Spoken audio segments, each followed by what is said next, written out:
qué gusto estar con todos ustedes. Entonces se ha potencializado pues las operaciones que tenemos entre diferentes personas del mundo, no nada más de nuestra República Mexicana. Y es ahí donde muchos de ustedes me empiezan a consultar y qué tenemos que hacer y cómo podemos deducir, sobre todo porque en muchísimos lugares ni conocen los líos que tenemos de las cuestiones pues fiscales en nuestro país, de la comprobación. Y cuando les decimos queremos un CFDI, dame tu registro federal de contribuyentes, obviamente no nos entienden absolutamente nada, porque en esos países no manejan esa terminología. Y sobre todo tenemos circunstancias que pues son diferentes en cuanto a la aplicación de las contribuciones. Entonces, las personas residentes en el extranjero pueden estar haciendo operaciones directamente con un establecimiento en México. Pero ese establecimiento en México, pues se parece a cualquier otro establecimiento de nacional. Va a seguir las reglas del juego mexicanas. Se va a inscribir en Hacienda, va a tener un RFC, va a tener que dar comprobantes fiscales, hacer sus declaraciones provisionales. Y claro, ya lo que tenga de resultados, pues ya lo va a tener que sumar a las operaciones del lugar donde tenga la residencia fiscal.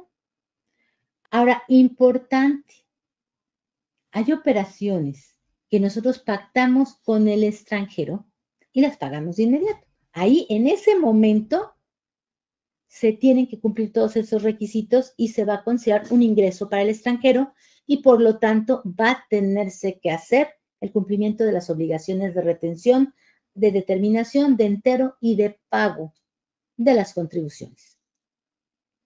Sin embargo, a veces las operaciones con el extranjero se llevan a cabo en crédito.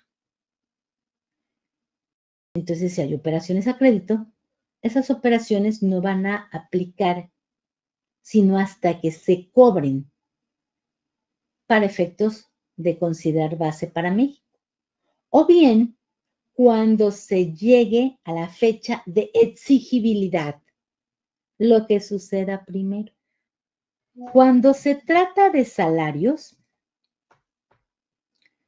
la Ley de Impuesto sobre la Renta, en su título 5, nos dice lo que dice la Ley Federal del Trabajo, que debe de haber una subordinación para que se consideren salarios. Pero que para efectos de impuesto sobre la renta, en vez de irnos al artículo 93, que es el que aplica a los residentes mexicanos, nos vamos a la fracción primera del artículo 154, en el cual nos dice que siempre y cuando continúe siendo residente en el extranjero, va a tener exento por el ejercicio hasta 125,900 pesos. Importante, en el caso de salarios y en el caso de jubilaciones, no se nos mencionó que se tenía que hacer el comprobante fiscal por el pago correspondiente. Porque incluso hasta 125,900 pesos están exceptuados.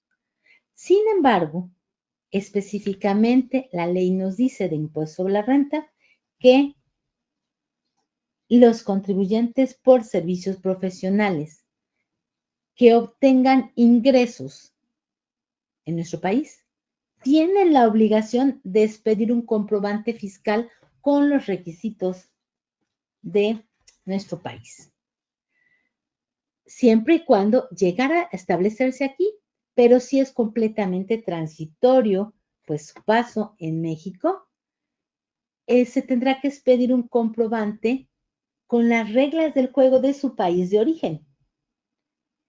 Y ese comprobante, más una serie de requisitos que se tienen que poner en el mismo, que vienen en la ley y que vienen en la miscelánea, nos van a permitir hacer la deducción correspondiente de ese pago que se le haga al profesionista independiente. Y entonces, para poder decir esta erogación de un pago al residente en el extranjero, debo de cumplir los requisitos. Ya vimos que uno es hacer la retención y el entero correspondiente. El siguiente, que se tiene que tener comprobante que evidencie las operaciones. Tercero, necesitamos que esos comprobantes tengan los requisitos que el Código Fiscal de la Federación nos pide. Mínimo, el importe correspondiente de operaciones, el importe correspondiente del ingreso, el importe correspondiente de las retenciones y que eso esté en el comprobante fiscal.